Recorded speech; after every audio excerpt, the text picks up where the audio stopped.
Okay, well, welcome to a virtual health and wellbeing meeting. One agenda item, so let's hope we get it through, and hold on, I'll tell you what the minutes are in a minute. Okay, so we go from the top. Any apologies other than the ones we've already had? We've had a few up to now, haven't we, Jeff? I've received no apologies for tonight, Chair. Right. Anybody got any apologies?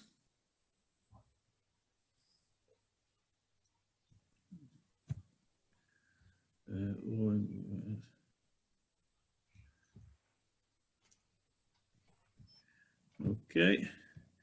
Right. Minutes of last meeting. There's been some alterations already been quoted. A couple of people that were missed out that had give their apologies. So they've been sorted. Anything else?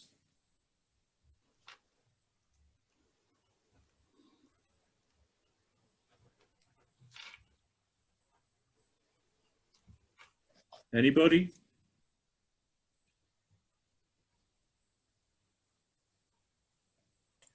I think you can assume those are approved, Chair. Right.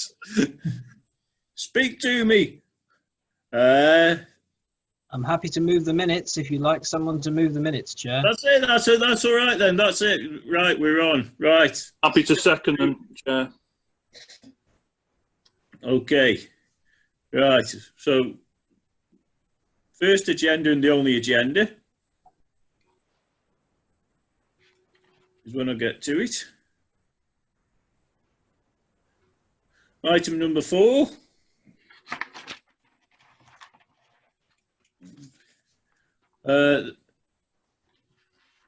Corona pandemic updates. Martin, that's over to you, and I'll press my mute. Okay, thank you, Chair. Right, so it's good to be back in front of Scrutiny again. As you'll be aware, over the last couple of months, we have been busy responding to the pandemic and also now increasingly preparing our way for the recovery from the pandemic and from the impact that it's had. The papers before the committee tonight give you a bit of a summary of some of the key areas that we've been working on during this time that relate to the terms of reference of your committee. And since the lockdown and since the pandemic started to get a grip, I have been chairing an incident management team of senior officers reporting into the cabinet that really has been planning on a day-by-day basis our response to the pandemic. Initially, incident management team was meeting each morning. We're now down to twice a week with, as I say, significant focus now on recovery.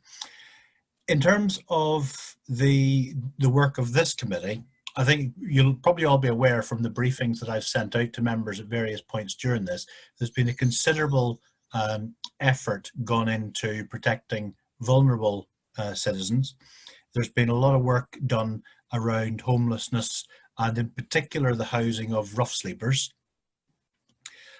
We've stood up a helpline for vulnerable people so that anybody that's not caught by the national shielding program and the support mechanisms that were set up for them would have access to either somewhere to call or to a website where they could access support. And we've staffed that through the J2 staff who are obviously not able to run a leisure service at the moment. Bereavement services, which is one of the areas that falls within your remit, has been exceptionally busy. And then, of course, the culture and leisure provision have been significantly impacted. And we'll be able to talk to you tonight about some of those impacts. So we have this evening a range of officers, and also Councillor Maxfield is on this evening's meeting to talk about these areas. And what I would suggest we do, Chair, if it's okay with you, is perhaps take this in 2, maybe 3 sections. If we talk first of all about the work that we've done with vulnerable people in various ways. If we then talk perhaps about what's gone on with the bereavement services, and then finally talk about the culture and leisure provision. And as we do that, give you an opportunity to question what we've been doing, what the rationale has been, but also for us to weave into that what we're doing now in terms of the recovery effort, because there are some areas of this committee's work that are significantly influence what we do next in terms of recovery.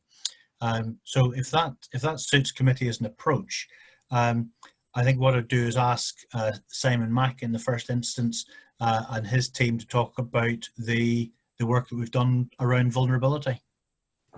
I have no problem. So Simon, over to you. Nobody else has got a problem with it? No. Thank you, Chair. Sorry, the way I thought that we would do this is that Councillor Maxwell would take us through the report, because it was something that she expressed she wanted to do. But if she doesn't want to do that just at this minute, I'm happy to take us into... Sorry, Martin? I think Councillor Maxfield might be happy to do that. Yeah, okay. And then we've got Sarah Moore and Joe Holliday here to support the, if anybody's got any direct questions that aren't covered by Councillor Maxwell's feedback. Thanks, Simon. It was only going to be a bit of a brief introduction, really. I mean, I think the team have worked incredibly hard throughout this entire period, ensuring that our most vulnerable residents are being looked after. In particular, if you're just drawing on to section 2 of appendix 2, where it actually says that, you know, we identified quite early on that there was just over about 4,400 of our residents throughout the entire borough that actually came into that extremely clinical vulnerable category. But very quickly, the team soon acknowledged that there were actually a number of other groups outside of the immediate ones, and who might be struggling for, you know, all sorts of reasons. And so, you know, I'm working with our partners and also identified community groups. You know, we're just ensuring that these people and households as well are not simply just being overlooked or forgotten about. I'm quite happy to hand you back to yourself, Simon or Sarah, if you want to discuss that any further. It was just a bit of an introduction of where we're at, and making sure that we weren't just, you know, it wasn't just the 4,400. We have got other groups as well beyond that we have acknowledged and identified. Okay, thanks, Chair. We've since the 20th of March, around that date when government instructed us to go into lockdown, there's been a concerted effort with county around how we dealt with the initially with the 1.5, now 2 million most extremely vulnerable, and what they called shielded, extremely vulnerable and shielded. So we've been working with county and our partners at Realise, who are part of Aspire, who've been helping us with deliveries of medicine, deliveries of food, etc., etc. And Sarah could go into a little bit more detail about that. With the closure of J2 Leisure Centre, we had capacity to set up and man a call centre, which was well advertised through social media, through our own website, which was rejigged and rewritten to provide support and guidance to residents and businesses to the same extent in the early days of how they should look after themselves, shield each other, etc. And Realise have been taking those calls for us, and the J2 staff have been operating the call centre. The call centre numbers have come down, in fairness, as things have calmed down and stuff, but that doesn't mean to say that we still haven't been going out and delivering medicines ourselves and food parcels that we've received from county. And if we've got particular concerns from residents that were calling in, we were directing them and signposting them to the correct delivery partner, etc. That has been dropping off in recent weeks, if we're honest, because people have been finding their own ways of dealing with lockdown, whether they can get shopping themselves, whether they can get support from their own families and communities, etc., around them, etc. But we're still we're still very much on the front foot in trying to support our residents as best we can. The way the report has been written is we'll take you through various elements. So Sarah can talk about vulnerability and the homelessness, and Joe will be able to talk us through how we've been dealing with housing and rough sleeping, etc. And then Rob's here to talk about what we've been doing with the J2 and the museum. So Sarah, if you want to, as I shall stop babbling on, you can take us into some more structured detail around it for us. Thank you. I'm kind of assuming that everyone's had a chance to have a little look at the report, because there's quite a lot in there, but I did really want to start by touching on Realise and how tremendous our partners have been over at Aspire, and we should also give Support Staffordshire a mention too.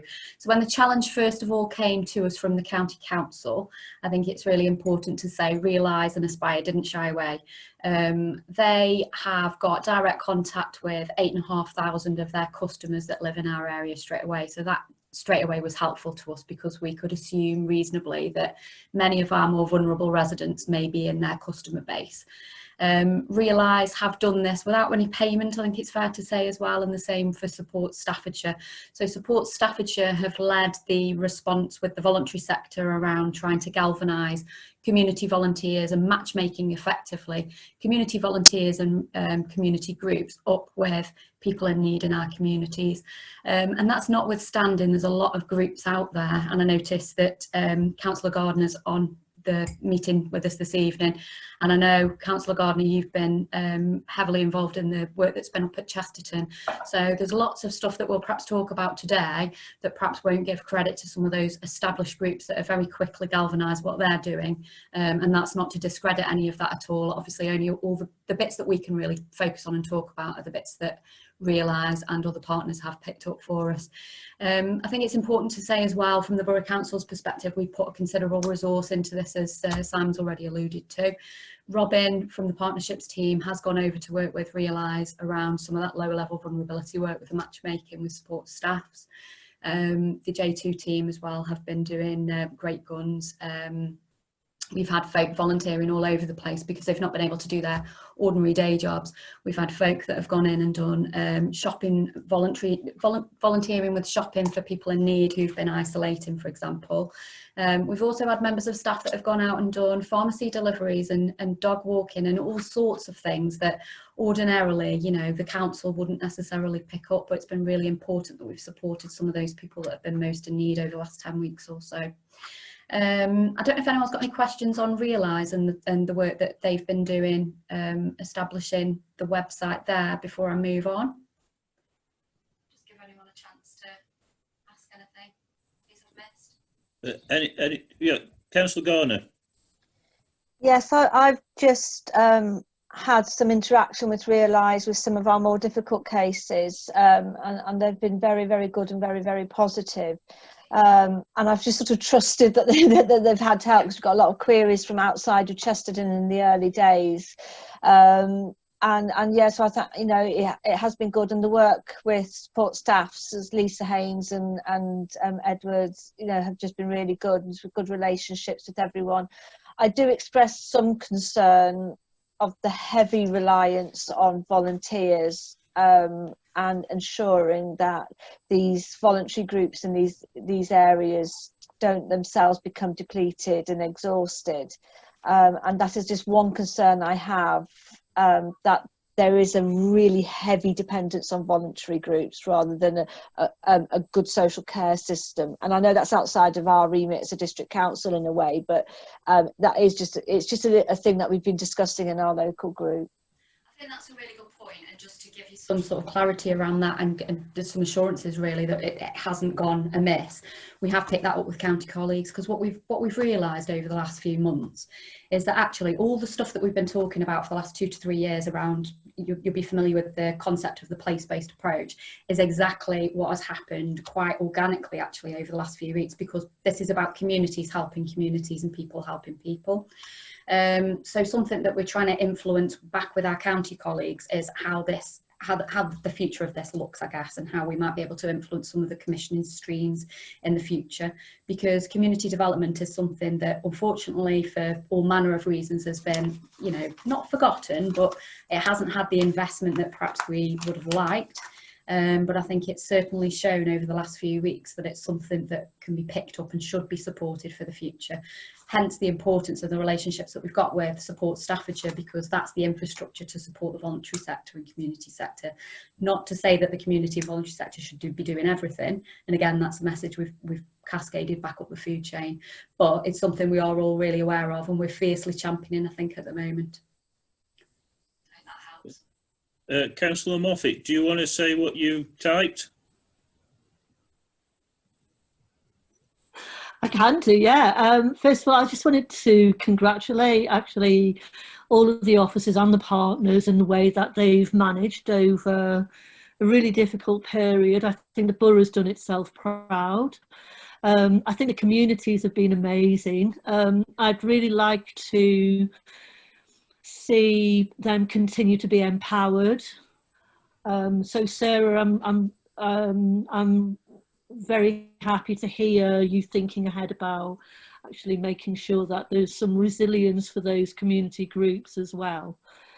But no, I mean, I think the way that the borough has interfaced with partners and the way those partners have really connected with those very spontaneous grassroots organisations that have sprung up has been fantastic. I think, I don't know how we celebrate this as a whole borough when this is all gone, but by and large, I think the communities of Newcastle really need to be applauded for the kind of great spirit, actually. So that has been great.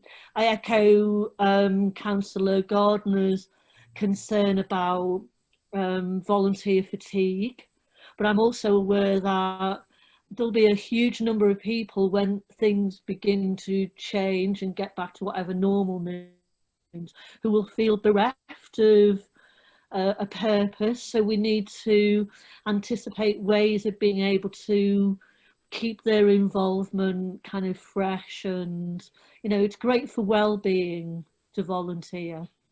But no, honestly, I think you've all done an amazing job, so thank you.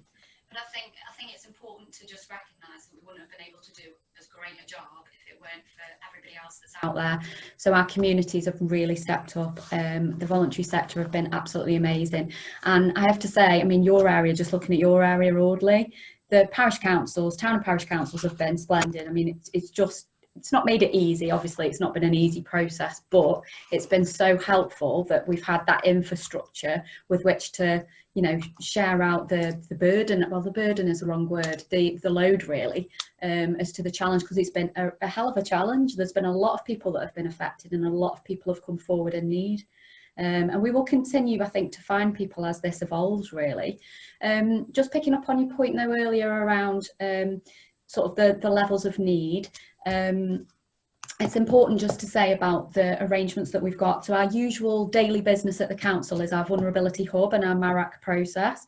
It's just important to point out as well that that has continued to operate. Demand has gone up for that, as perhaps could be expected, but that has been there's been a great interface and link between the daily business, if you like, and other work that's been going on out there in the community, and it's been good that we've been able to dovetail the two. So I don't know if there's been something in the community that's perhaps caused concern, as Councillor Gardner had mentioned earlier, we've been able to escalate it into the realms of our hub for further consideration and a bit more intervention as and when it's been appropriate. But we've had some real success stories. There's been some really sad cases coming forward at a lower level, but also at a higher level as perhaps would be expected. But it's been quite satisfying to see how many people we've been able to help, and that's not just us as officers at the council. As I say, that's got to be credited to the wider partnership. Okay, Simon, over to you. Yeah, sorry to interrupt, Sarah, and thank you, Chair. It was just to come back at Councillor Moffat there around the volunteer fatigue, etc. And as Sarah's alluded to, we've had an enormous amount of support from partners and volunteers that those partners have been able to corral, etc.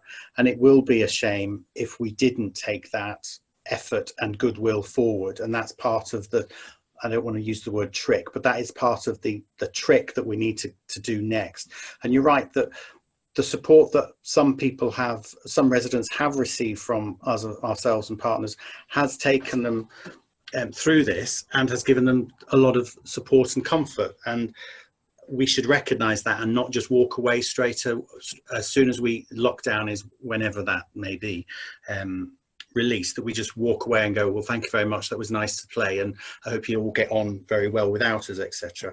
We need to try and harness that and keep the borough working on those premises where we are looking out for each other, and we've got partners that are looking.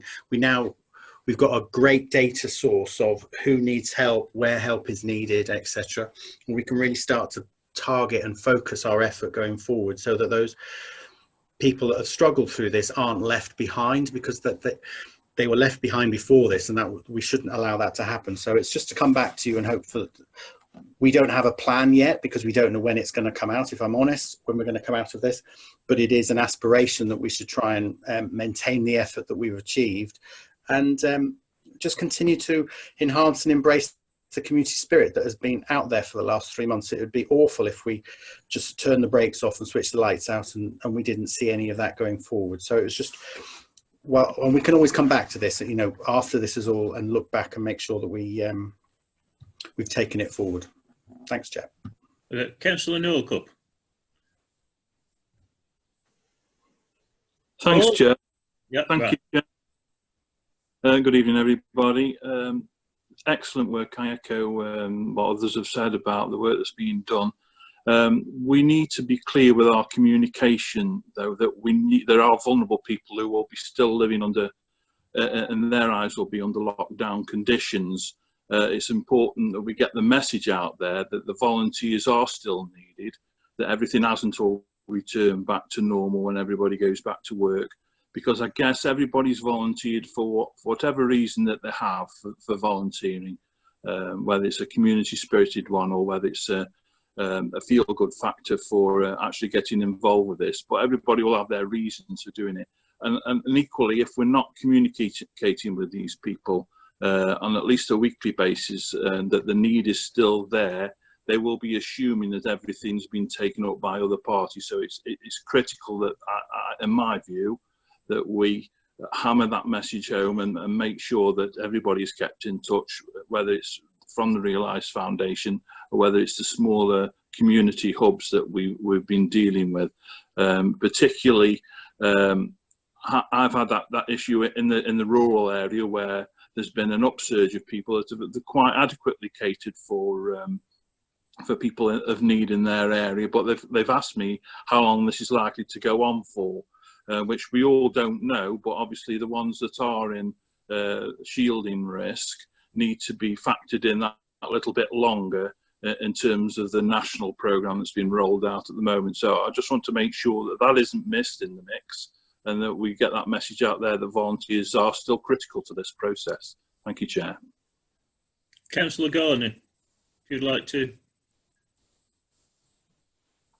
I popped it in chat. Yeah, I mean, I agree with everything that's been said. I'm just concerned that I know how my organisation within my area is working flat out, and we do have a good number of volunteers, but they have responded to a particular crisis. I don't think they're necessarily thinking that this is going to be a long-term commitment going forward and not as a replacement for social care. So I think whilst we've responded to the pandemic, this is fantastic, and I think this is going to be going on for a while, as Councillor Northcott said. You know, it is very concerning coming out of lockdown so early that we will be going into 2021 easily. But to assume that this would continue post-COVID as a system that we can rely on for social care, I'd be wary. I'd really warn against the feedback I get from my volunteers. Anyone else before we move on? If I may, Chair, just to respond to that again, these are similar conversations that we're having, I say, higher up the food chain with county colleagues and others. And I think it's important, perhaps didn't say this earlier, there's very many groups. I'm just looking at my prompts here as well. I perhaps forgot to pick these up, but there's very many groups on a county basis that myself, Simon and other colleagues are involved in, which will hopefully look to influence some of this. And you will be surprised the power of the districts collectively, because there's 8 of us, we're all having similar conversations, and we're sending similar messages back up to the commissioners. A good example, and we'll perhaps come on to homelessness in a little while, but a good example is over the last couple of weeks, the commissioner at the county, I think substance misuse and mental health, very interested to have conversations around how we link better with homelessness, because as you'll appreciate, there's complex needs and there's all sorts of issues that we collectively need to work on together. So what we're hoping to do is have more and more influence around many of these issues that we're talking about tonight. Right, just before we move on, little message keeps popping up. Can you not type it? Wave your hand frantically and I'll get to you, because apparently those that are listening in and watching can't see what you're writing, so I've got to ask you what you're saying in any case. Right, anybody else on that topic before we move on? Right, Martin, who did you say your next officer was? That... Is it me again for domestic abuse? Yeah, sorry, if I can come in on Martin's behalf there, Chair. It's Sarah that will take us through domestic abuse. Thanks. Right.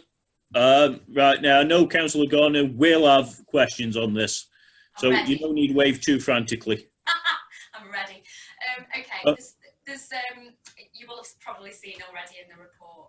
What we are able to tell you at the moment is, surprisingly, perhaps, we've not seen any noticeable increase yet in demand around domestic abuse. We know it's probably going to come, we're waiting for it, and we're doing lots of planning in the background. But I think it's really important to recognise that it seems fairly static at the moment, the numbers that are coming through. We are preparing, as I've said, for an increase. We do feel that this is a little bit perhaps like the Christmas period, whereby, you know, things will be going on at home, victims will be unable to make contact in the traditional ways that they've been able to make contact before with the services that we have available to us, and we're getting ready really to see the increases. We suspect that that there is a direct link with safeguarding referrals for children as well, because safeguarding referrals for children, unsurprisingly, are the same. They've gone down fairly static as to what we'd ordinarily see, and they are very closely linked. So we expect that as the schools and kids start going back to schools, at the moment there seems to be a bit of a trickle. I don't think the numbers have gone back to school, and perhaps as it had initially been expected.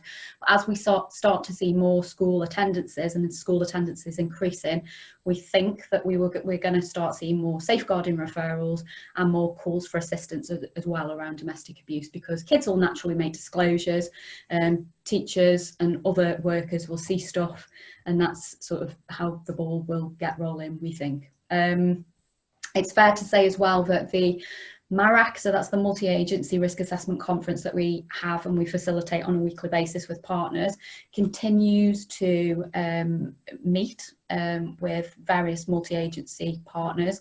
Again, the numbers going into that's actually very high risk cases around domestic abuse. The numbers have been fairly static there. I think last week they had half a dozen cases, and it continues to be around that number. There's not been any surprises there yet either. I mean, they've been high level cases, they've been worrying, but they've been a manageable number that partners around the table are, you know, actively dealing with. The county's New Era Domestic Abuse Service, which is commissioned by the Commissioner's Office, they've reported that they've seen an increase. Predominantly, most of the services are doing telephone advice and web advice, although they are saying that they are able to do one-to-one visits as and when. Obviously, there needs to be some risk assessments done for that to be undertaken. The Children and Young Person Service that the Borough Council, so us, the one that we commission with the local provider Glow, that's working really well. And again, they are managing cases remotely where possible, but as and when the need arises, they are going out and doing face-to-face. The refuge at Newcastle is full. but that's not unusual. The refuge is very often full. It very rarely carries bed spaces because, as you'll appreciate, with refuge, we often have placements made from out of the area and vice versa. So, you know, some of our residents might go out of the area for their own safety in some respects, but similarly, we have placements from out of the area coming into us that need support. But that's something that we widely recognise, and you know, it's fully appreciated and accepted with what we do. The other thing perhaps of note, which again will relate to homelessness and rough sleepers later on, is the work of Newcastle Housing Advice. So very often we do see domestic abuse cases coming through the Housing Advice team. But at the moment, I'm pleased to say, there aren't so many cases coming through. We're having the odd one here and there. So there's nothing out of pattern or, you know, too unexpected. Again, we're waiting for something. We do feel this may be the calm before, you know, the storm. Well, we're hoping it's not. We're all hoping we're wrong. But often with periods like this, as we've said, when we've got lower safeguarding referrals, we will have lower instances of domestic abuse coming through. We're doing lots of communication with partners to try and get staff up to speed. So we're getting the referrals that are coming through. We're getting some referrals through from more unlikely cases. So as I've said, traditionally you might get them from social workers, teachers, those sorts of professions.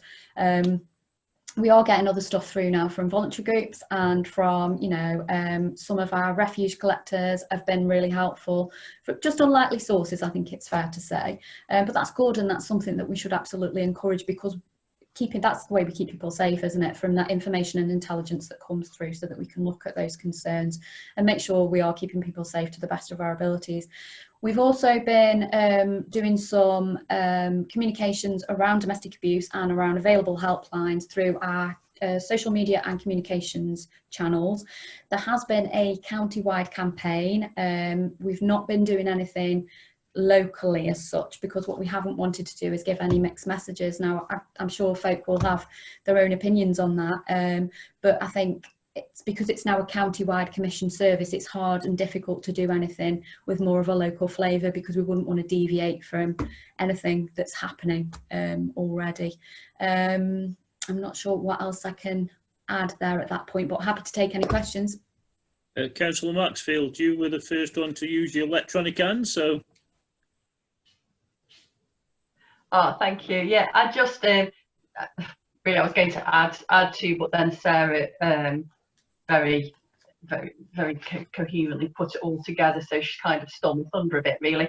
I just want to everybody, you know, what to take from this, that as Sarah's already said, you know, we have got at the moment that the advice is that we've got no noticeable increase, but what is heartening to know is that not only are we already in a place where we are looking at the support that potentially is going to come down the line, but also all the agencies that we work with and alongside are also of the same mind. So from that perspective, everybody is essentially reading the situation in a similar manner, if you like, that it could well be, I'm going to quote Sarah, just it could well be the calm before the storm, but at least everybody is actually working in the same direction, so to speak.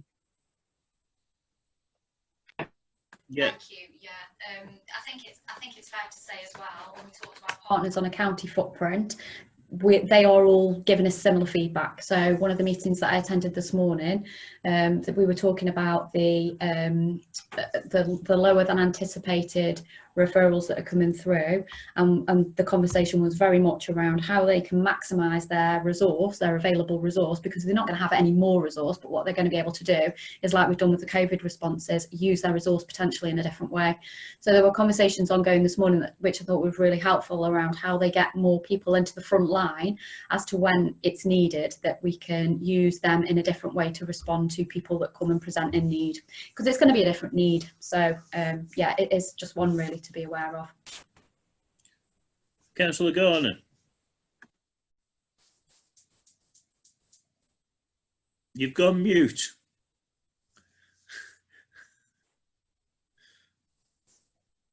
Right, am I unmuted? Fabulous. You're muted, yeah. Right, I actually agree. I as Martin will know, because I sent numerous emails, I was all ready and geared up to, you know, for this, and I was, you know, all the volunteers are out to keep an eye out, and we haven't had much referral. So I agree about the calm before the storm. I do have two theories, and one of them is that maybe just people are reduced stress, apart from those in real severe situations, that, you know, the kids aren't having to get to school and all of that, and it might just be that there is a reduction. It's just a theory I have, but I don't know, it might be worth testing. But the other worry I have is that people might just not be able to reach out. So I was quite interested that you said that you're using the county council are doing the reach out, how to get help. But I also know there's other ways around the country and nationally where if someone is having their social media monitored or their phone monitored or their emails monitored, how they reach out electronically if they're isolated, for example, is really hard, how they get that message out. And there's little tricks that have been going on, like pretending that you're messaging Sarah over a dress that you want to return. So could you explain more about that strategy for how people can find that information and reach out safely? Because that could be also the block. And then the second question I wanted to pick up on was I was quite intrigued about the proof of identity issue, because people are self-isolating to try and access legal aid for support. And I didn't quite understand why they needed identity and how and what's happening to overcome that. Thank you. I'll be absolutely honest with you. Your second point I can't answer, and I need to go away and find out more information. Would you mind just sending me some more details of that via email, or give me a call afterwards and we can pick that one up separately, because that's not something I've been made aware of, actually. So I've got to hold my hands up and say I need to go and find out if that's all right with that one.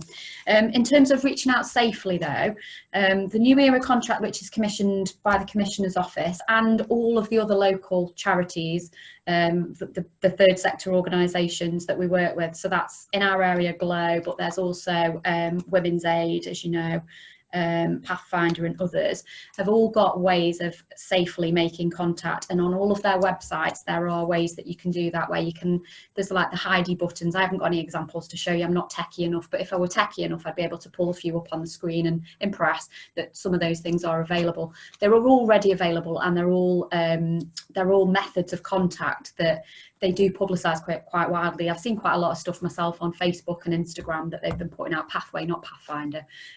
Lichfield the other day had got some stuff. They were putting little clandestine messages on Morrison's receipts, and all of those old tricks have all been pulled out over the last few weeks. I've seen quite a few, because I've been quite happily sort of texting photos of them to Kath and going, oh, look at this, this is what we did a couple of years ago. So there's plenty of messages that are out there. I would always argue we can always do more. So, you know, if it is that folk aren't seeing stuff in your areas, please let me know, because we can arrange for stuff to go out in different sectors if need be. The national stuff's really important, because the national stuff of course still continues, and I have to say that on the last couple of campaigns that I've seen, there's been plenty of mention of the national charities too. So the LGBT stuff, so that's like your rainbow groups. There's Common Nirvana, which are a really famous one around FGM and for honour-based marriage. So there's lots of stuff that is out there that is readily available, but again, I'll take back any feedback. If there's more that you think we could be doing, let me know and we'll get it out there where we need to. Okay, anybody else got any more questions? Councillor Northcott, was that a hand wave or no? Okay. Can't see if anybody else. No, right. Move on to the next section then, if you don't mind. Yeah, and the next one I'll deal with myself, which is Bereavement Service. This is a service where a relatively small team have absolutely been at the sharp end of dealing with one of the most difficult times for the service and for the community, because there's been a number of things that we've had to do within the service in response to the pandemic. In terms of the requirements for social distancing, one of the things that we did here in Newcastle, and it happened right across the country, was reduce the number of people who could attend the services in our chapel at the crematorium, and reduced that down to 10 mourners, who in turn we required to adhere to social distancing within the room. And that inevitably is a difficult thing for folk who've recently been bereaved to have to deal with, and in turn sort of quite a delicate thing for the staff team to deal with and to require of people.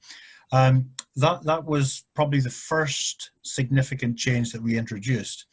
We then, as the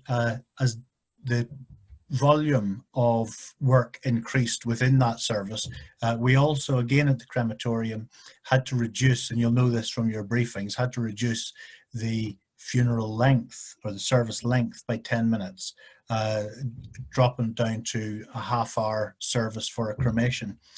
And that on top of the social distancing is not a comfortable set of messages to have to communicate to bereaved people or for them to deal with. But in order to deal with the volume of work at the peak, that was one of the things that we did. And thankfully that hasn't been a significant challenge because of the social distancing requirement of smaller groups at funerals. Actually shortening the service has been manageable. We're seeing the demand for that service now even out. We're at one stage we were booked up for cremations quite some way in advance. That's now steadied, and we've also strengthened the capacity within that service. It's one of the areas where we have redeployed folk who are unable to work in other areas into in order to provide some additional support there. So as I say, that's a service that I have to say I've been extremely proud of through this, because they have been dealing with distressed families, with bereaved people, not necessarily as a result of COVID-related deaths, but just the whole range of funerals that they normally deal with, and have done so with real respect and dignity, and actually managed significant cultural change for the local community in terms of how funerals are conducted, and have done that with a really sort of a delicate touch, and have done so well. So that has been, I guess, the key changes in that particular area. I did see actually on the news, and I was quite impressed, in Ireland. So Martin, you should have first hand of this one. Driving church services. Well, I have to say, such is the lockdown that it's a while since I've been to Ireland. I was just quite impressed that they're self-isolating in their own car, and they've got loud hailers there. Well, if you can do it for a cinema, you can do it for a church service, I guess. Any questions on that? Not on the drive-in, but on Martin's bit. No. Okay. Next section. Yeah. And again, this is the leisure and culture bit, and we've got Rob. Rob still on the call? Yeah. Yeah, still here. Martin, before we go ahead, I think we've missed a section. I don't wish to highlight the jump, but we have missed housing and rough sleepers and homelessness. And if I could just bring Joe in for that at this point, because we've been doing some good work with that and my partners, I think it's worth highlighting before we come on to Rob, if that's okay, Chair. Yeah. Sue Moffat, Councillor Moffat, got a hand up as well, but she's disappeared. I don't know if that's relating to any of what Martin was on about, or.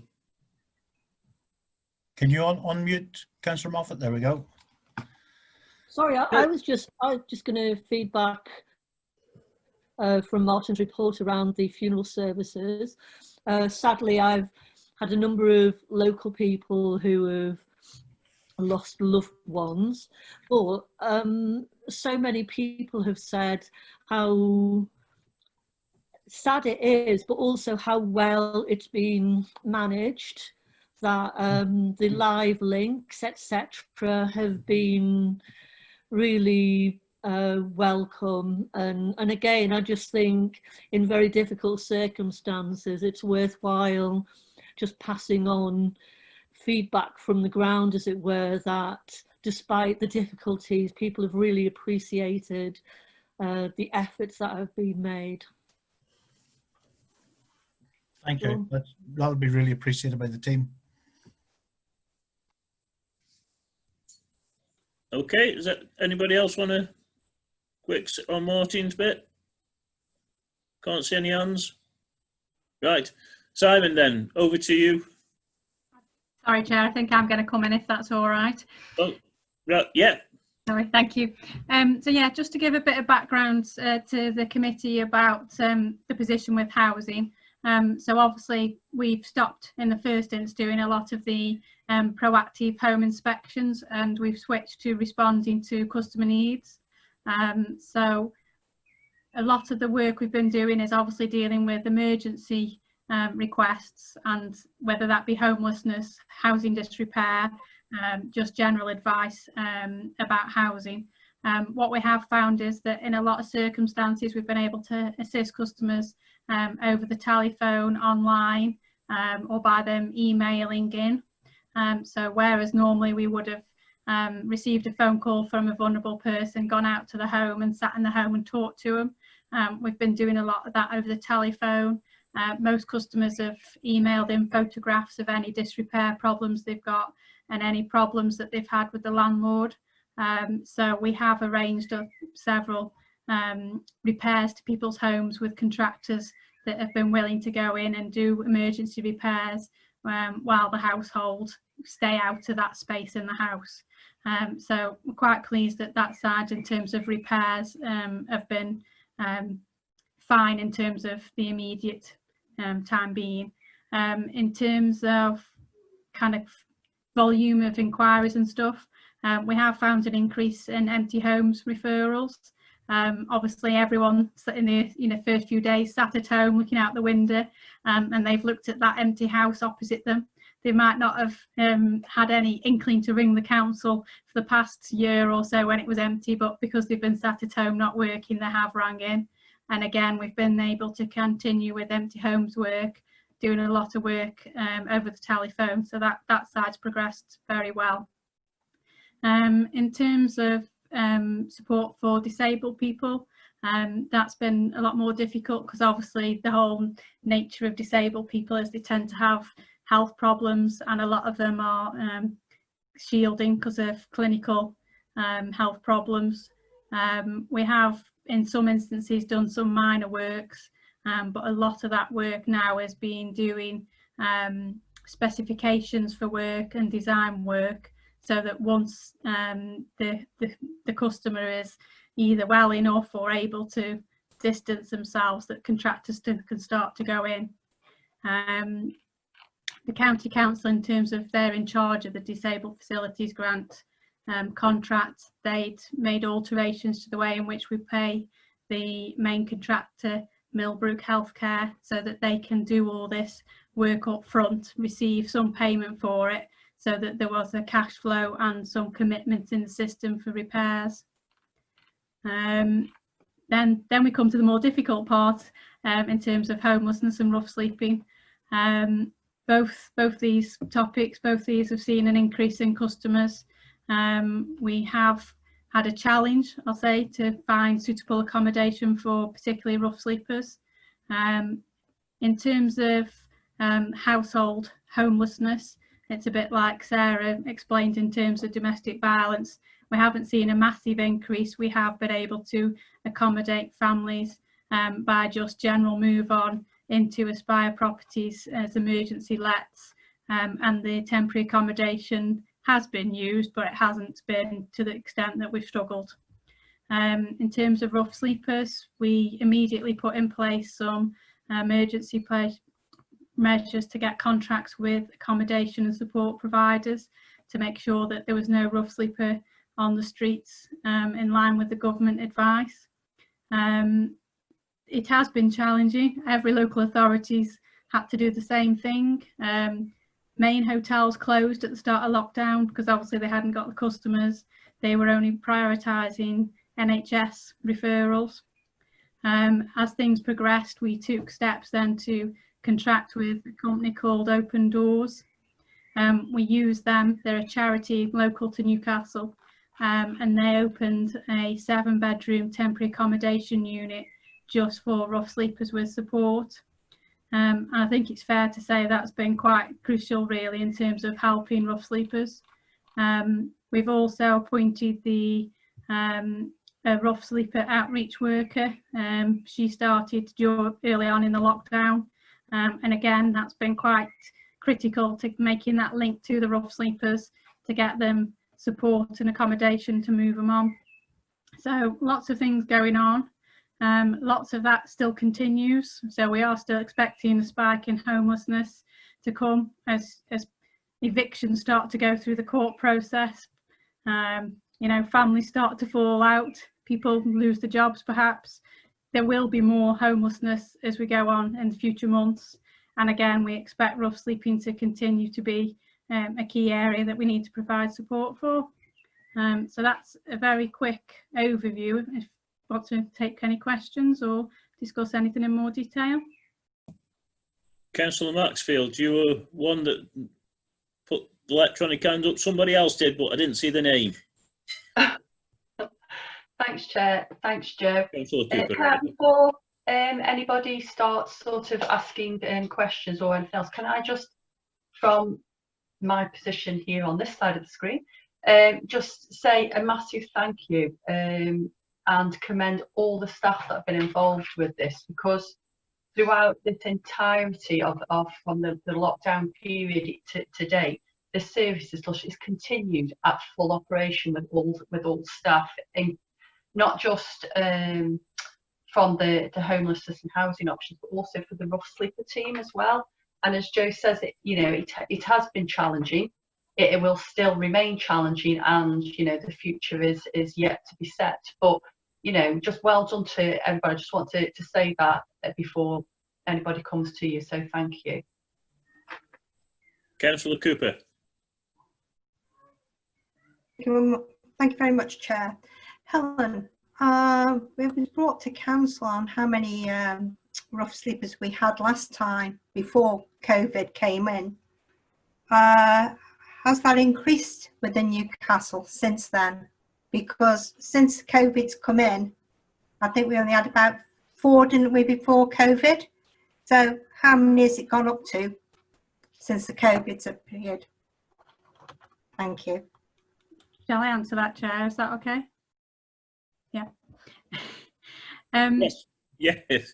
So yeah, we've over the past 5 years or so, we've had a consistent number of rough sleepers every year, and it's been a handful. I would say we have, since COVID has come into place and since lockdown, the figure has consistently been higher than that. So we have seen an increase. We have kept the 7-bed temporary accommodation unit full since it was opened. So that's 7-bed spaces. We normally wouldn't have had 7 as a total number. We've also had them placed in various other temporary accommodation in other hotels and other units around North Staffordshire. So yeah, I would say it is staying higher. Sarah, if you... I'd just like to say thank you very much for all the hard work. Thank you for keeping us up to date. Thank you. Thank you, Chair. Okay. I was just going to add, Councillor Wilkes, if I may, just really to support Joe. I think it's important though just to distinguish the term rough sleepers and what we actually mean. So we're talking, when we're talking about the count that we obviously report on, that's people that have been verified, found to be rough sleeping at a period, at a point in time. What I think this period has shown us as well is that we have got a hidden homeless population. Population sounds like there's masses of numbers. We're not talking masses as numbers, but there's certainly more people, I think, as Joe said, that we've been able to recognise and that we've been able to help. Again, talking about the unit that the 7-bed unit that we've created over the last 12 weeks, I can't tell you some of the successes we've had there. We've had some of our most complex cases in the borough go there. Not everybody's worked, but I think we've got probably about a 70%, 75% success rate there with the people that have gone to live there, albeit it's temporary accommodation. We've had some real challenging people with all sorts of issues, whether it be alcohol, drugs misuse, mental health, domestic abuse. There's been all sorts of things happening, but we've had some really good outcomes. Some, I'm really pleased to say, already have gone into alternative accommodation, and some we haven't been successful with, but we're not going to give up on, because we've got the navigator role now that's out there, going out and finding people and trying to entice them into support. So as we said to you back in, I think it was probably this time last year, wasn't it, when we delivered the scrutiny reports there, we will always support in the first instance and encourage to engage. But obviously some folk we might need to do a little bit more work with, so there's not going to be easy options for everybody. But again, we hope to pick up on some of the learning that we've done over the last few weeks of Copeland Street and you know, continue some of that work moving forward. So it's great to hear that we've got your support on that. Thank you. I'll shut up now. Right. Sorry, Joanna, I never kept calling you by your name. That's fine, thank you. Working a finger and try and talk at the same time, it just doesn't work for me. You will, hopefully, the hotels are hoping to open up on the 4th of July locally, if everything goes all right. Okay, thank you. Councillor Mark Holland. Thank you, Chair. Grateful to officers for the report. In terms of homelessness and rough sleeping in particular, there has been a great deal of success in getting rough sleepers off the streets during the time of the pandemic. And what I think national government would like to do is to use this opportunity, such as it is an opportunity, to prevent people from having to go back through that cycle again. And I know that national government is bringing forward about half of the money it had committed over a 4-year period. It's about 160 million in order to bolster efforts to reduce rough sleeping as soon as the lockdown is ended. What can we do as an authority that will help us take all of those people who we acknowledge would have been rough sleeping in our borough prior to the 23rd of March and prevent them from going back out on the streets and prevent new cases from coming forward as well? What can we do to harness this this moment in time? Sarah, that seems... Is that okay, Joe? Sorry. Yeah, I don't mean to steal your thunder. I think this very eloquently put. I have to say, Councillor Holland as always. But this is where the point I raised earlier around how we look to influence some of the other commission services comes into play. This is very much about partnerships. And only this morning, I've not had an argument, but I've had words, shall we say, with some of our partner colleagues, because they've been talking about rough sleepers and they've said, oh, well, that's for the districts and housing. And the point I've made is it absolutely isn't. And yes, there's considerably more investment than this time last year and this time a couple of years ago. But what we need to ensure is that those other support services that are required to give us any hope of any kind of sustainability for some of these more challenging customers is in place afterwards. So there's been some quite challenging conversations, I think it's fair to say, with some of our partners, particularly around substance misuse and mental health services, about how they can help us help this cohort of people to continue in a positive way. I don't know if that completely answers your question, but that's the game plan that we've got. So it's all about partnerships for me. Councillor Gardner. Sarah, how can we, as either a scrutiny committee or as councillors as a whole group, help support you in that argument or lively discussion? Do what you always do. Be lively and discuss it. That's all we can really ask. So any opportunity that you've got, I'd just ask you to continue banging the drum, really. we are pretty committed, I think it's fair to say, and hopefully we've evidenced through some of this work that's been happening over the last couple of months around vulnerability in our borough. We know we're not going to be able to help everybody. We've got to be quite real with that, because some people, unless they're willing to engage, we're not going to be able to get anywhere with. But that doesn't mean to say that we stop trying.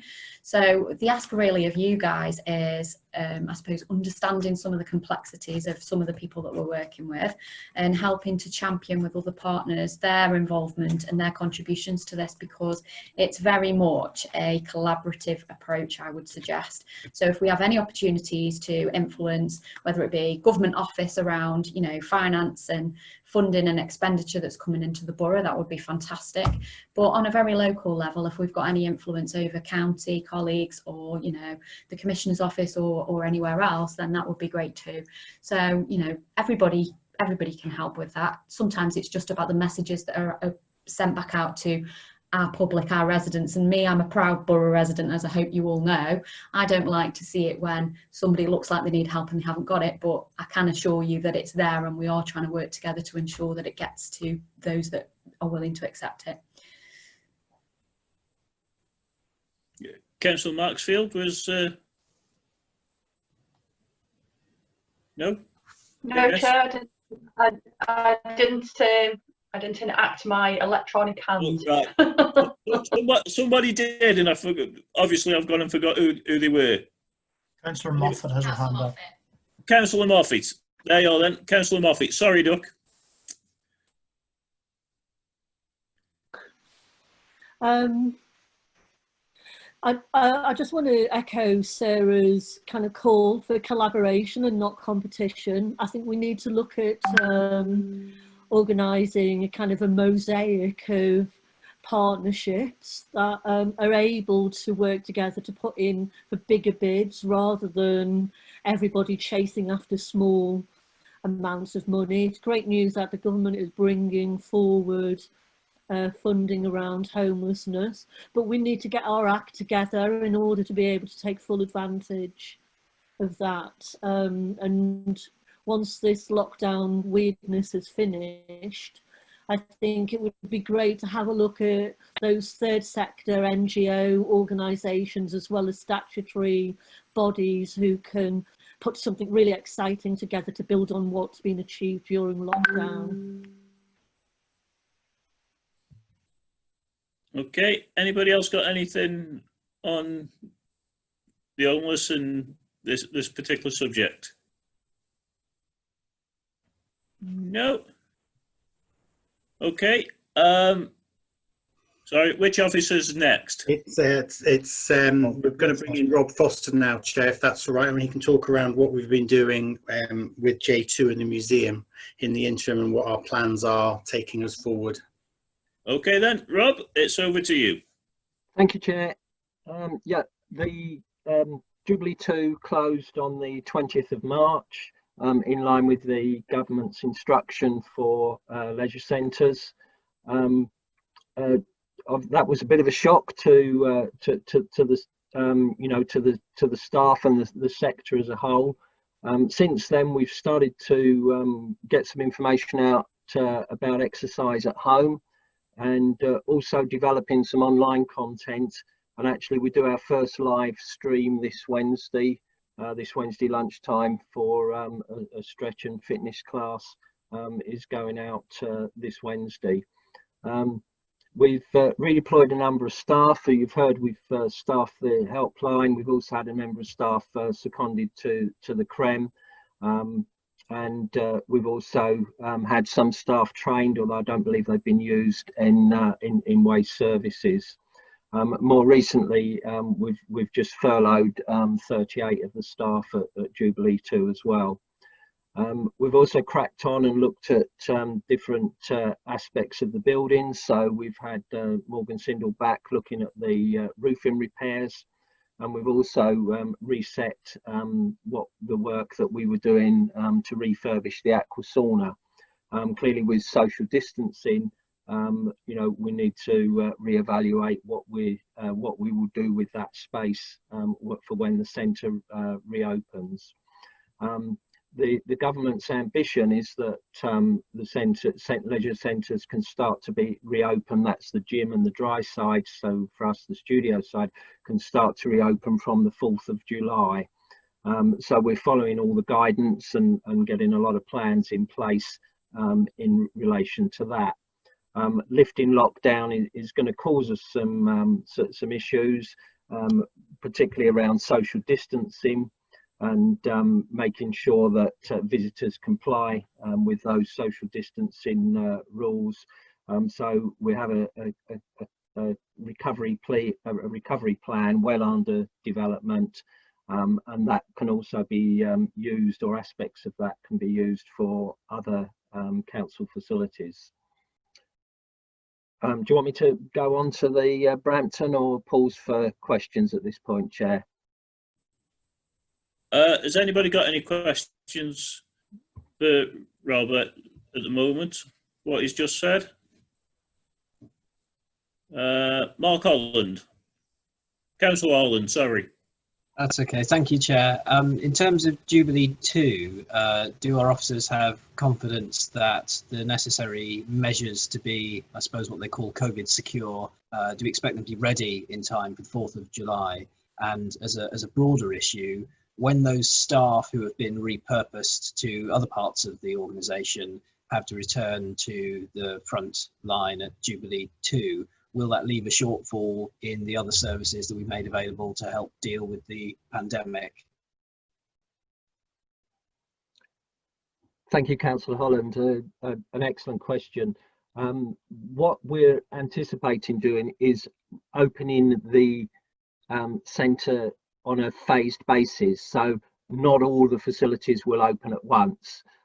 So we will not probably we won't get government permission to look at opening the swimming pool until later in the year.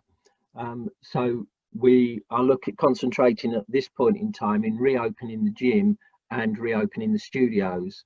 The studios are probably easier to reopen in terms of maintaining social distance. We can ask people to come ready changed, not to use changing rooms and lockers, and to go home and shower and wash their clothes when they get home.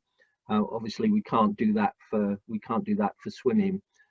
We are going to have to look at how we lay out the gym as well to achieve social distancing, and staff are well on with plans in those two regards. Again, we are looking at a programme of one-to-one instruction as well. So it's very much about giving people confidence to come back. And there is also a bit of a debate in the sector at the moment as to whether those people over 70 should not come back, certainly in the first sort of tranche of reopening. So we won't be reopening with the sort of 10,000 a week plus footfall that we had prior to the pandemic. Thank you.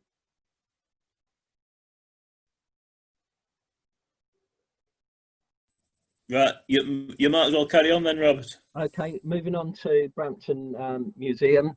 The museum closed on the 19th of March.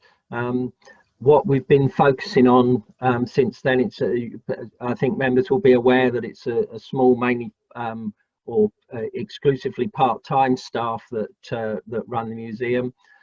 So we've been concentrating on the digitisation of the collection.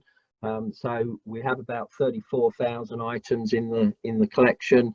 We had something like a 20-year programme that we started a few years ago to digitise the collection. We only got the capacity to do about 5% of the collection a year, and of course that collection did grow quite considerably when we moved to Castle House and closed the Civic Museum, and the town's library also relocated. So we've continued engagement with Facebook, and we've continued to use a lot of our volunteers, particularly on research. Our staff have undertaken an amount of sort of CPD through the Museums Association, And we've also been able to continue planning and working on the project, which again I think members will be aware of, which is to provide a new gallery at the museum, and also an improved or extended activity space. So that work hasn't stopped. A lot of our research and what our volunteers have been engaged in is researching people for the 850 celebration. So we have we've identified about a couple of dozen people from various different disciplines across the borough, and the plan is that we will promote 1 or 2 per month throughout 2023, the borough's 850th anniversary. We've also produced some home education resources during the lockdown period.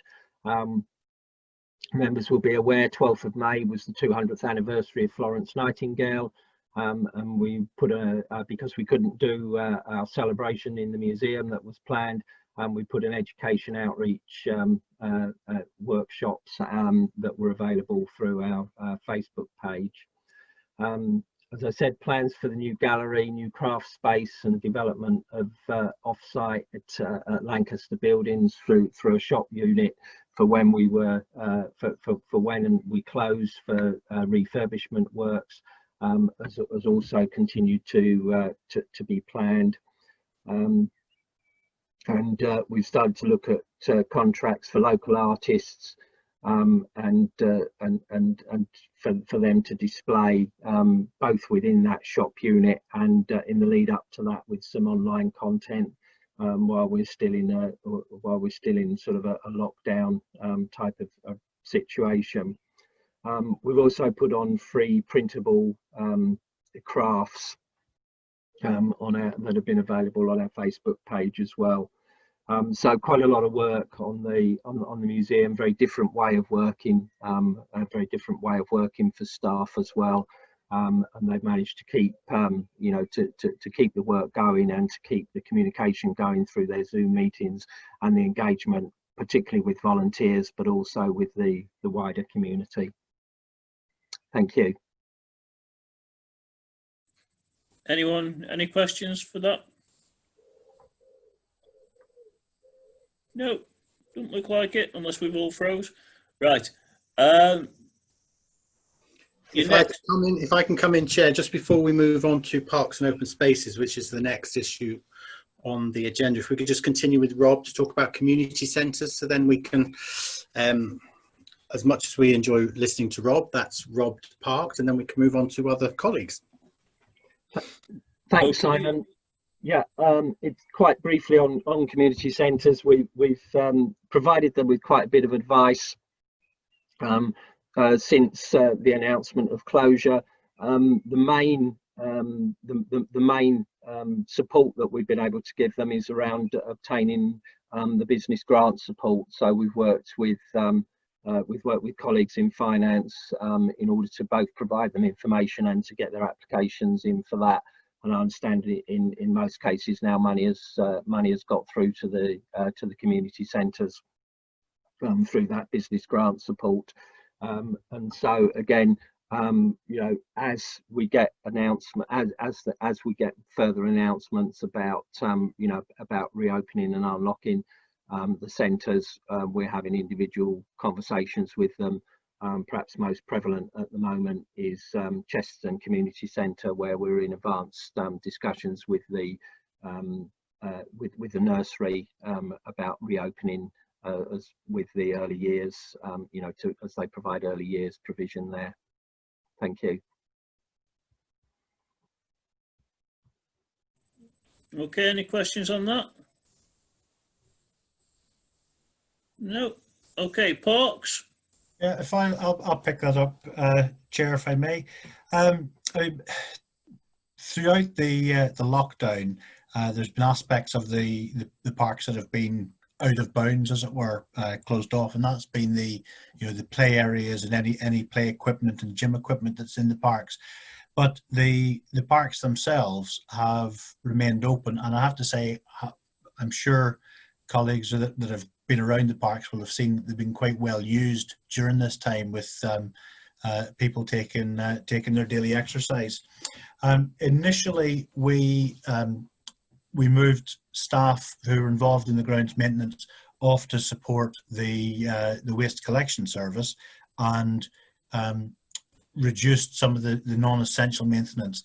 But as we got further into the lockdown, and the use of the parks was clearly so significant, we take the view that actually we needed to step back up the maintenance. And many of you will have seen in your parks and green spaces that in the last probably 3 or 4 weeks in particular, grass has been cut again, basic maintenance has been undertaken.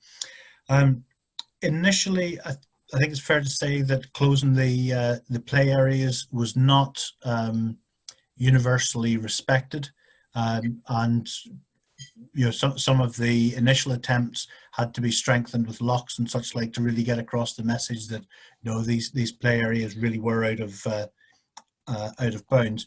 But by and large, that has been has settled down and has been respected. We also had to close the car parks on Birchenwood and Bathpool parks, but of course, since the easing of the lockdown, those have now reopened so that people can travel to exercise. So the maintenance regime that we've put in place has minimised the extent to which we will have any problems of, if you like, grassed areas getting away from us and needing heavier equipment later on in the season. So we've managed to stay on top of parks maintenance. We're just about, in fact, may have even started today, the planting out of the fresh bedding plants. Rationale being we had clearly placed a contract for these quite some time ago, and they were due to be delivered and will be put into planters around the town centre and in the various places that do get planted up. So that's a significant piece of work that the Parks and Street Scene team will now be attending to, as well as their general maintenance work.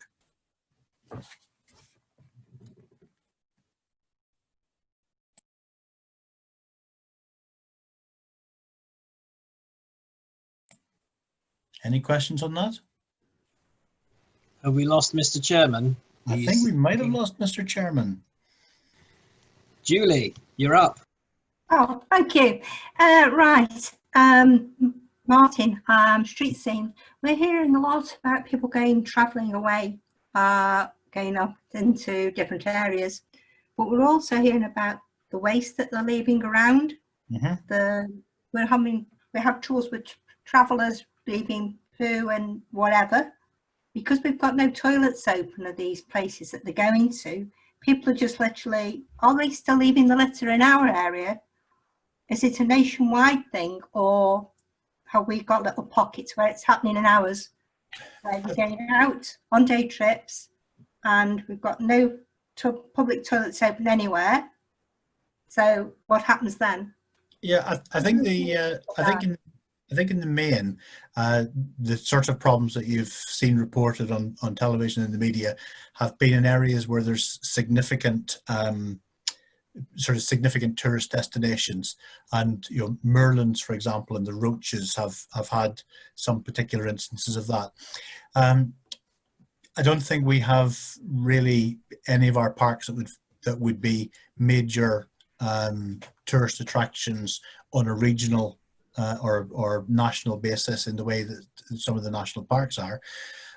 We have had some fly tipping throughout this time, but it's been on a scale that the service has been able to deal with promptly when they've become aware of it. It's not been something that's got out of hand or been sort of particularly problematic. So I don't think we've not experienced anything like the same problems that you'll have seen in other areas where there's a significant tourist trade. I was just thinking, I feel sorry that the guys have got to go through all that. They've got my deepest sympathy, and everybody's worked really hard, as you always do within the area. Every part of the council works, I know, under pressure as well, and lack of staff in some cases. But they all do a good job, and I don't think it's fair that people should put on them to give them extra jobs. It's something that we could probably try and avoid. Thank you. Yeah, I think that's a fair point.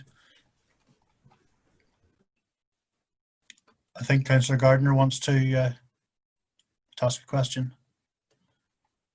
Well, firstly, I've got to reckon, I know Andrew Bird is on, and I have to say that, yes, I clap for NHS workers on a Thursday, but actually I go out and clap for the council officers, but particularly those people who have been out since the start, doing very high risk work, collecting our bins, regular as clockwork, and I think they're amazing, and I really do think that they deserve real commendation, because they're handling bins that people have handled in all sorts all the time, and I just think they've been fabulous. So please do pass that on.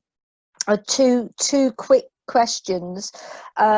We have seen an increase in fly tipping, and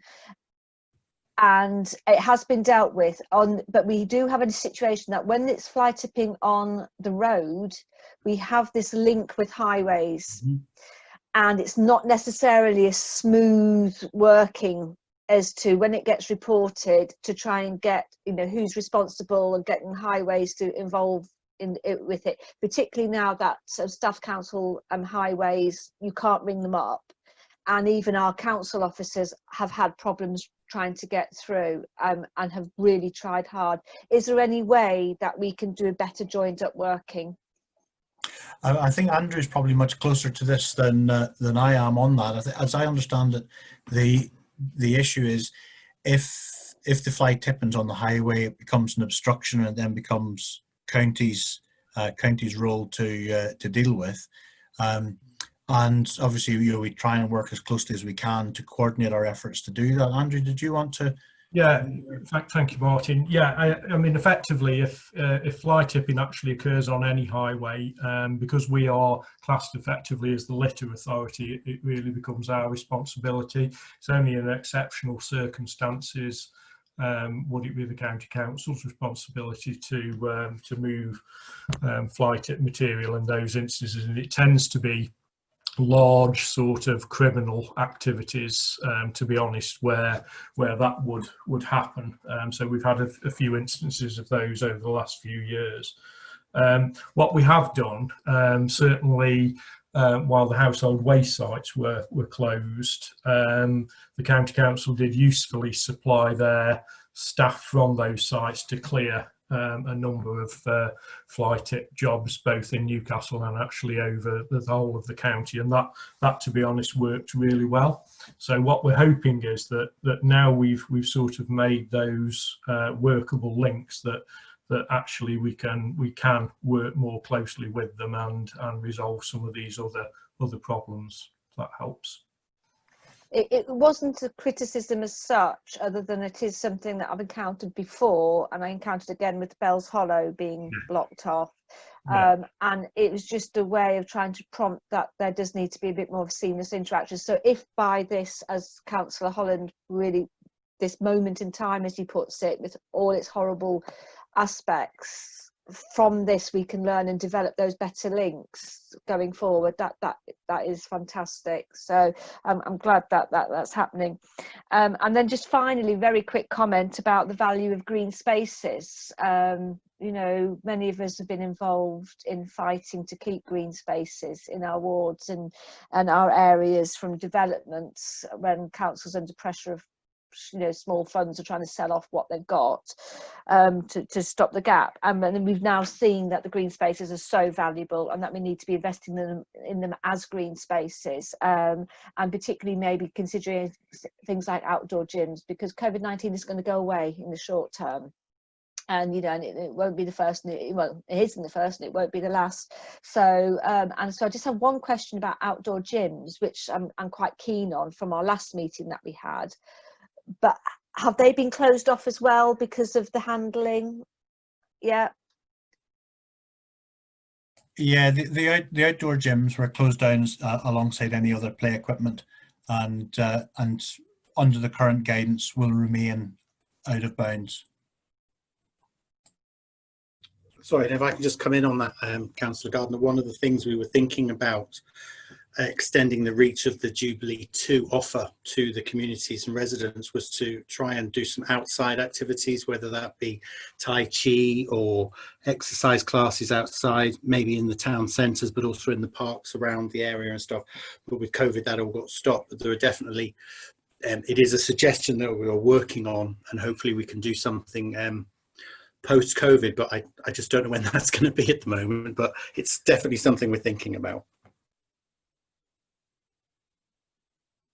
Okay, so we have lost Councillor Wilkes. So Councillor Cooper, you're in the chair at the moment.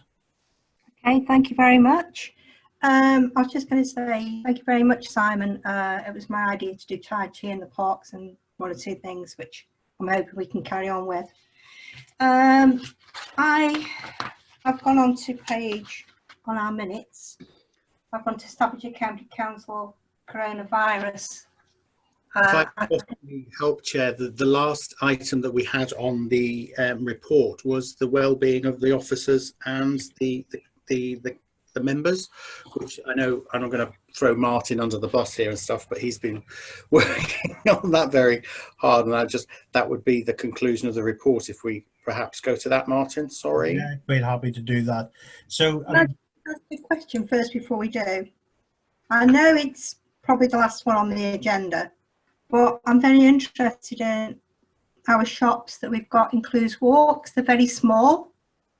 How do we do distancing in that area? Because you go in, the shops are really small in the Clues Walks, and they're going to be opened up hopefully on the 15th of June, according to Boris, if it works out right. But I'm really interested in finding out how we're going to cope with that in our area.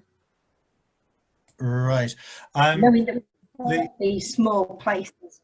yeah. So basically any of the shops that open up, and same as any other workplace, needs to go through a process of putting arrangements in place within that business to make sure they're what's called COVID secure, so that they can have in place the social distancing arrangements, etc. So some shops, depending on, I'm not familiar with the particular shops, but some will run with a one in, one out system and queuing outside. Some shops have gone for one-way systems within them, etc. So it'll be for each of those premises to work out what their own approach is going to be to satisfying themselves that they're COVID secure and are therefore in a position to trade. Yeah.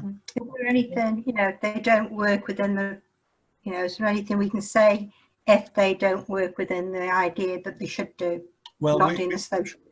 As part of the work that we're doing on economic development and opening the town centre and getting back, getting the, if you like, retail back in operation by the 15th, we are sending out a message, a flyer to as many businesses as we can that actually set out the requirements in terms of being COVID secure.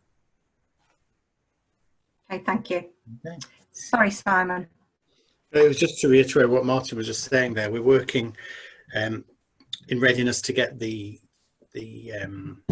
markets open later this week, and then the retail centres across the borough. So we're doing an assessment of all of the centres and getting some decent signage out there about social distancing. But we've also worked up through environmental health a checklist of safe opening, which we're hoping to get out in a physical form in letters to every retail premises across the borough, so they understand what they have to do.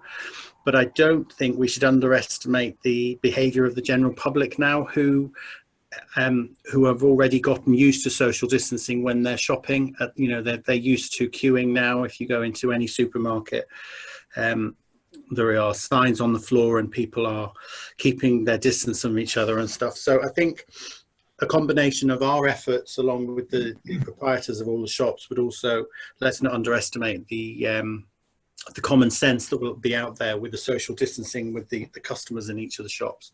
But we will be monitoring it in each of the town centres on the 15th, and we've alerted the police as well, so they are on hand just in case there is a mass stampede to the shops of Newcastle and the Borough. The reason I asked the question is the reason I've asked this question is because I work in a charity shop, Douglas Macmillan Hospice charity shop, and there isn't always room to actually carry everything out. So this is why I'm asking the question.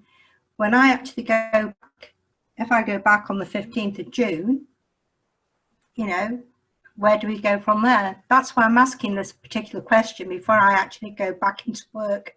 Yeah, and I think that would be, you know, I'd say have a conversation with whoever it is that runs the shop in advance of time, and you know, raise those concerns. They'll explain what steps they're taking to put COVID secure in place. But just to reiterate, it is the responsibility of the employer and the retail proprietor to put in place efforts to protect its staff and its customers. So whilst we as a borough councillor can do what we can on the outside of the shop, and we can advise what happens inside the shop, it is the responsibility of the owner to make sure their staff and their customers are protected. So Councillor Cooper, I'm not able to say this is what you should do in your shop or your charity shop in particular. That is a responsibility of your employer or the people that you that operate the charity that you're working in. Thank you. So if I pick up then on the welfare bit, we have Councillor Wilkes back. Welcome back, Ian. If I could just pick up on the welfare bit, I mean, obviously from the beginning of the lockdown, we have had a large number of staff working from home, and thankfully ahead of the pandemic we had invested in the infrastructure to enable that to happen, but recognize that that's not always the easiest thing for people to do. So working with comms and with HR, we have been putting out regular messages and having what would you say, information and tips on the Connexa system about looking after well-being, personal well-being while working from home, and in particular sort of encouraging people to attend to their mental health, and you know, take time away from work to actually speak to colleagues about things other than work, and really sort of manage working at home as closely as they could to also working in the office. In terms of members, you'll all be aware we have sought to carry on business as usual as far as we can without the need for members to come into Castle House. For those members that need to shield, they can carry on their business engaging with officers remotely in order to facilitate that. So across the board, I would say our services have held up extremely well under pretty unusual circumstances. If we take something like the planning service, the entire service has been working away from home, processing planning applications, and then obviously I think the planning committee was probably the first committee that used the Zoom platform to meet and be able to process applications. So that entire process has carried on from application, consultation through to delivering decisions without anybody needing to come into Castle House.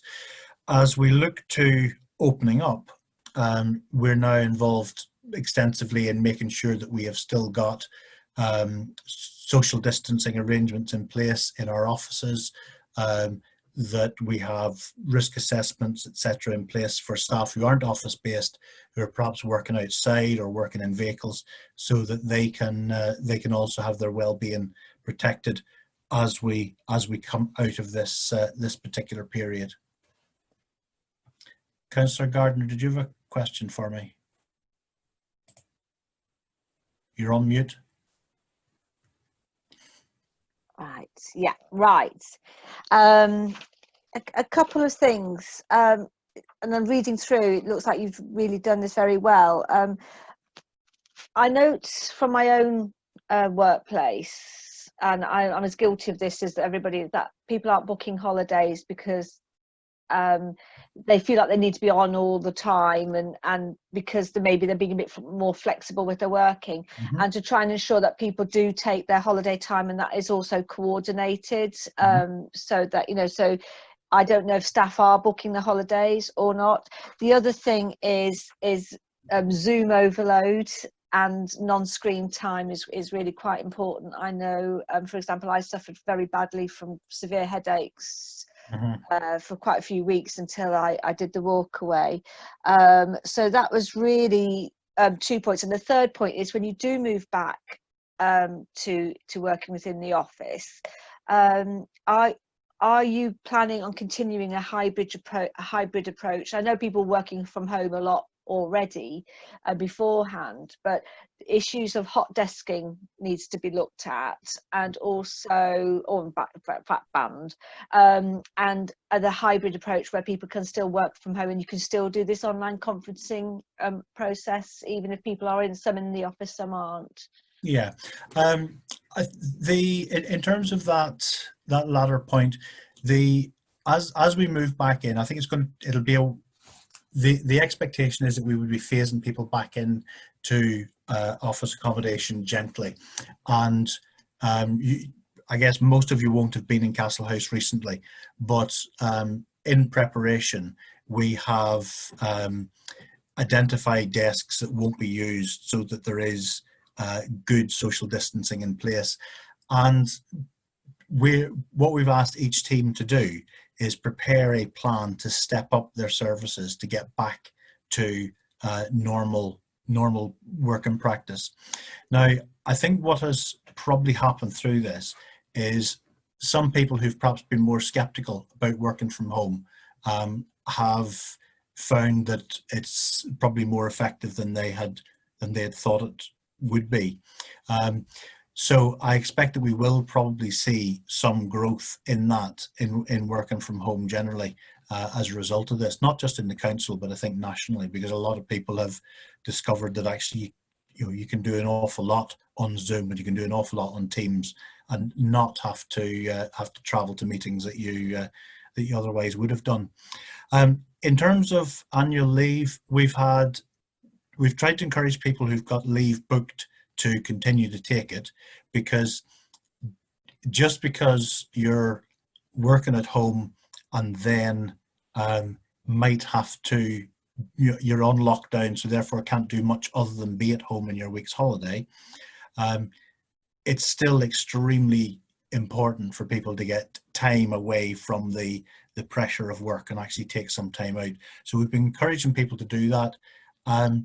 But also, as part of those step-up plans, we recognise that as we come through the lockdown, we will probably see an increase in people wanting to take leave to try and have much more of a quality break. So managing that process is also part of the step-up plans that services are putting in place, because each head of service and business manager will have a good sense as to what the likely annual leave demand will be within their area. So trying to build that back. You're absolutely right about having time away from the screen. It's all part of the sort of messaging that we do. It's working through Zoom and working through Teams, I think is an altogether more intense experience than doing it face to face. And it's actually quite important. You know, there's important processes to video conferencing to actually make the whole experience make sure there are bits of it that are informal and fun in the same way that there would be in the, if you like, on the shoulders of a face-to-face meeting. So really is important not to become what would you say, just locked into the new system and constantly feel you need to be in some form of video conference. Yeah. And hot desking, is that a thing of the past? I don't. It's certainly, as we are dealing with the pandemic, it will be discouraged, because we will be encouraging people to stay to their own desk and therefore minimise the risk of spreading. But I think it'll, in time, when the pandemic is past, we'll see it come back in. Hate hot desking. I'll mute myself before I rant.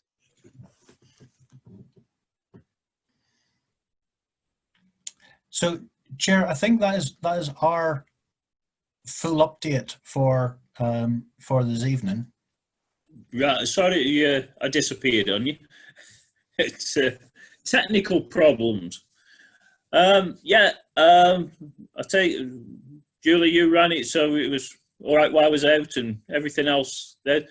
There's just one thing that I'd like to bring up. I've got to bring up the member of the public noticed it, and I did it when I was off. But on the refuge collection side, they noticed 3 men in the cab, shoulder to shoulder. Is there any way that we can actually reduce that? Right. This has been something that has tested Andrew and I throughout this process. The guidance is very clear that we should practice social distancing wherever possible. And what we have tried, there's a number of things that we've done. One is we've tried to minimize the incidence of 3 in a cab. In order to, and we've done that by putting on extra wagons and adjusting the rounds so that there's more two-person teams going out. We've also, you'll be aware, from day one, stopped using the Roma Quips, which are a much smaller vehicle, and therefore people would be in them much tighter than they are in the bigger freighters. And where it's not possible to do to get away from 3 in a cab, the other thing that we've done is keep teams together so that you've actually got, if you like, as close as you can to a bubble of people that are working together. And again, just keeping the vehicle to the to that team. Andrew, is that just about the summary? Yes. Yeah. So we've managed to achieve on any one day between 2/3 and 3/4 of the workforce that are actually only travelling 2 in a cab. As Martin's pointed out, the guidance is particular in terms of saying where possible. So that's effectively what we've had to do. You can imagine we've got a huge logistical operation anyway. We're running around about 25, 26 vehicles a day. We've had to hire already another 12 vehicles, which is costing us around about £12,000 a week in order to achieve social distancing. And it's just not been possible, to be fair, to achieve that 100% across the board. But as Martin says, where we've not achieved it, those crews, wherever possible, stay in groups of 3, which they're more than happy to do. And in fact, interestingly, it took an awful lot of persuasion to get them to work in 2s anyway. They were more than comfortable in working in 3, so long as they stayed together. But that, we insisted that we had to do where, as I say, reasonably practicable. We had to try and achieve crews of 2. We've got to remember also that they're not stuck in the cab all together 7.5 hours a day. That's only happening really when they're travelling to and from the depot or the disposal point, or longer distances on the rounds. So they're actually outdoors quite a lot of the time as well. So that's worked really well, to be honest. And I also would say that we're the only authority in Staffordshire that have done anything towards trying to achieve this. All the other district councils have basically said it's too difficult, they're not doing it, and haven't. So that's effectively where we are. The other important point is around vehicle hygiene as well. So it's ensuring that vehicles are deep cleaned on a daily basis, that they're not swapped between teams as well, and that's what we've been doing. And as I say, thus far, touch wood, it's managed the process very well. Okay, Councillor Holland. Thank you, Chair. I was only going to say the recommendation associated with this report is to note that the report's received and also return comments to Cabinet. I don't know if now would be an appropriate time for me to make any comments that I wish to share with the portfolio holders who are with us this evening. There's one other that did a raised hands, but it just said two. Who else wanted to speak? It was me for change. I would like to hear from Councillor Holland. It was really for me to just reiterate how brilliant I think that whole process has been handled. I think all of the officers are fantastic, but I've been so impressed, and so well done, Andrew. Thank you. Right, so we accept. Oh, go on. Sorry, Andrew. No, I was going to say, yeah, really grateful for that. Thank you very much, and I'll make sure that I pass that on to the team. Thanks.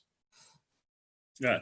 As Councillor Owen reminded us, it is to accept the report and pass anything on to.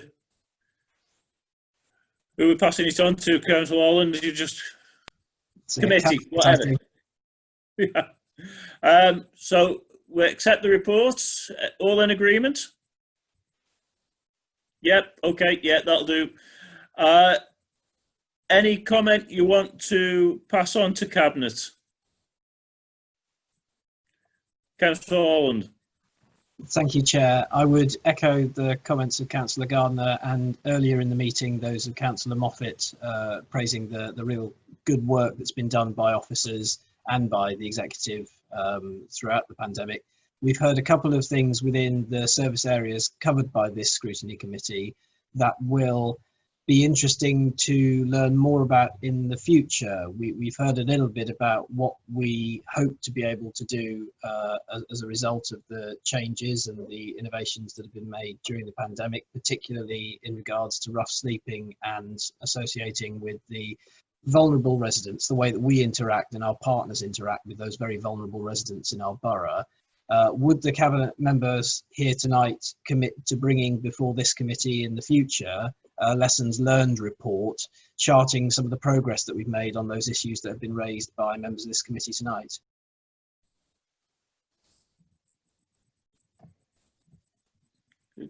I can take that back and get them to do the lessons learned report for you, Councillor Holland, by all means.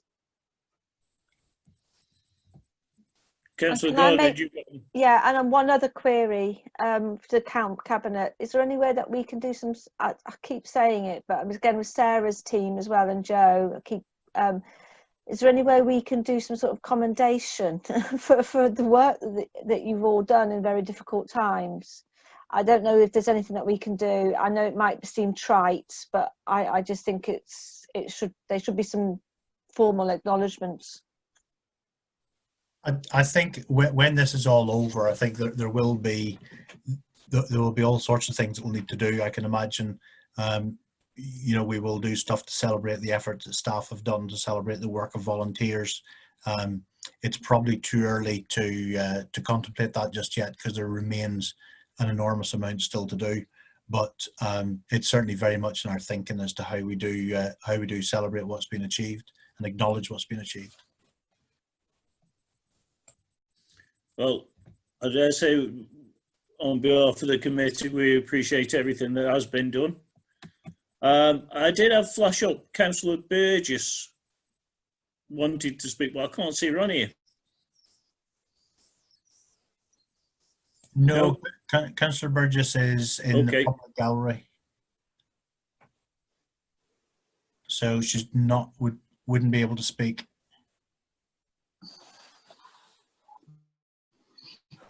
We're still doing. Right, you're breaking up again, so you might find that I disappear.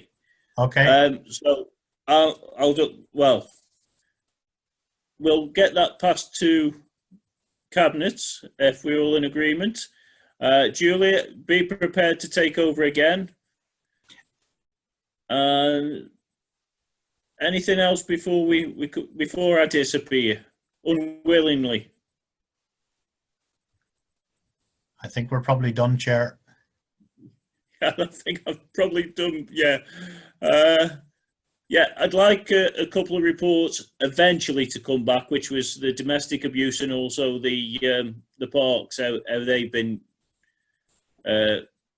different from before and everything else that goes with it. But I'll probably get back onto that. Okay.